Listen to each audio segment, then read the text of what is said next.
Pertama-tama, saya harap kalian tidak menganggap ini sebagai kisah nyata. Untuk kejadian seperti ini, mungkin yang terbaik adalah menganggapnya sebagai mimpi. Saat ini, saya berada dalam kondisi setengah lumpuh, tidak bisa bekerja, atau lebih tepatnya, tidak memiliki keinginan untuk bekerja. Meskipun saya tahu orang lain tidak berniat jahat, setiap kali berinteraksi dengan orang lain, tubuh saya secara naluriah merasa seperti bertemu dengan iblis, menimbulkan penolakan dan rasa jijik. Bahkan berbicara pun sulit dilakukan. Saya telah berdiam di rumah selama setengah tahun. Hanya bisa memaksakan diri keluar untuk membeli kebutuhan hidup, tapi itu pun batasnya.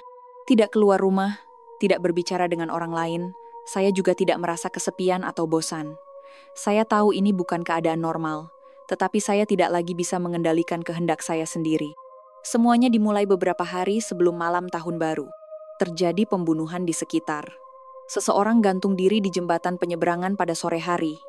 Lokasinya di belakang tangga, tidak terlihat dari depan, dan tertutup oleh pohon jalan. Meskipun segera ditemukan oleh petugas keamanan setempat dan dilaporkan, katanya orang itu tidak bisa diselamatkan. Sejak kecil hingga dewasa, kejadian kematian di sekitar tidak terlalu sering, tetapi beberapa kasus tenggelam, bunuh diri, atau melompat ke laut dalam setahun bukan hal yang tidak pernah terdengar. Ditambah lagi, pada malam hari selalu ada sekelompok orang yang mengendarai sepeda motor modifikasi dengan suara bising, sengaja atau tidak membunyikan klakson dan menginjak gas. Suara sirene polisi di tengah malam terdengar setiap hari. Yang menjadi masalah adalah jembatan penyeberangan itu adalah tempat saya sering berjalan-jalan. Saat itu sudah 2 minggu setelah kejadian. Mungkin orang-orang sudah melupakannya. Sore itu, saya hanya lewat di tempat itu.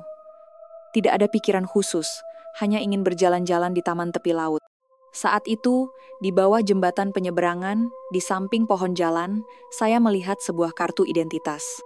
Apakah itu milik pria atau wanita, saya tidak ingin menyebutkannya, karena itu adalah sumber mimpi buruk. Seandainya saat itu, saya tidak terlalu ikut campur, mungkin semuanya akan baik-baik saja. Di dekatnya juga ada sepotong tali pramuka yang pendek. Saat itu saya belum mengaitkannya dengan kejadian gantung diri, hanya berpikir, nanti saat pulang, sekalian mampir ke kantor polisi. Saat itu belum ada keanehan. Namun, ketika sampai di depan kantor polisi, kartu identitas di saku, saya hilang. Saya pikir mungkin terjatuh, ya sudah, pulang saja. Namun, wajah di foto kartu identitas itu, saya tidak bisa mengingat seperti apa.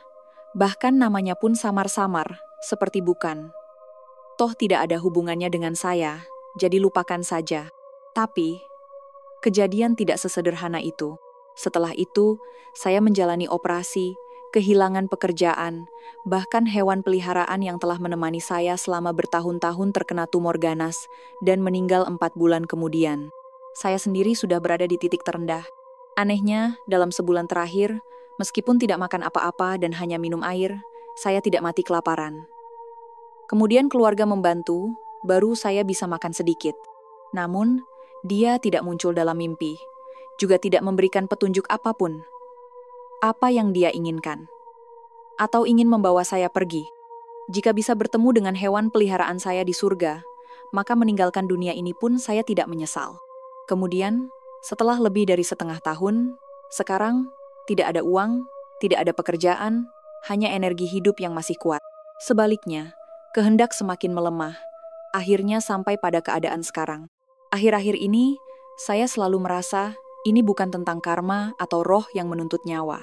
Hanya saja, kebetulan pada waktu yang salah, di tempat yang salah, saya bertemu dengan sesuatu yang seharusnya tidak saya temui. Dia tidak mengenal saya, hanya saja saya kebetulan bertemu dengannya. Jadi, saya hanya mengalami apa yang dia alami. Awalnya saya pikir, semuanya akan berakhir di sini. Hingga 3 hari yang lalu, pukul 10 malam, saya duduk di ruang tamu menonton televisi dengan suara dimatikan. Lampu jalan di luar jendela tiba-tiba berkedip. Saya melihat bayangan asing tercermin di kaca. Saya menoleh, tapi tidak ada apa-apa. Hanya saja, tirai tidak tahu sejak kapan terbuka sedikit.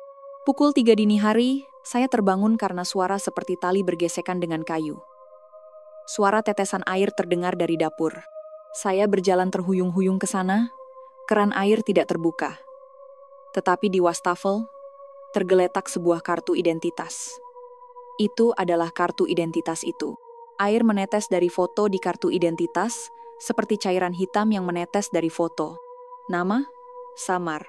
Wajah? Samar. Hanya sepasang mata yang samar-samar menatap langsung ke arah saya. Saya tidak berani menyentuh kartu identitas itu. Hanya berdiri, melihat, hingga fajar, kartu identitas itu menghilang. Hanya meninggalkan noda air hitam di dasar wastafel. Sejak hari itu, setiap pukul 3 dini hari selalu terdengar suara gesekan tali dari sudut rumah. Tidak keras, tidak pelan, seperti seseorang menggantung sesuatu yang perlahan berayun. Kadang-kadang saya melihat lampu gantung di ruang tamu perlahan berayun. Kadang-kadang saya mendengar suara pagar besi di luar jendela, seperti seseorang menarik tali bolak-balik. Setiap kali suara itu terdengar, ponsel saya tiba-tiba menerima pesan. Pesan itu hanya satu kata, kembalikan. Saya tidak tahu apa yang harus saya kembalikan. Saya tidak mengambil apa-apa, tidak menyentuh apa-apa, tidak mengingat apa-apa. Hanya saja, sejak menemukan kartu identitas itu, hidup saya seperti diam-diam diubah oleh seseorang. Sedikit demi sedikit dikuras, tidak ada yang tersisa, hanya tubuh ini yang masih bertahan. Kadang-kadang, saya berpikir, apakah seharusnya kartu identitas itu tidak saya ambil sejak awal? Apakah sebenarnya tidak pernah terjatuh di sana? Apakah kartu identitas itu, sejak awal, sudah ada pada saya?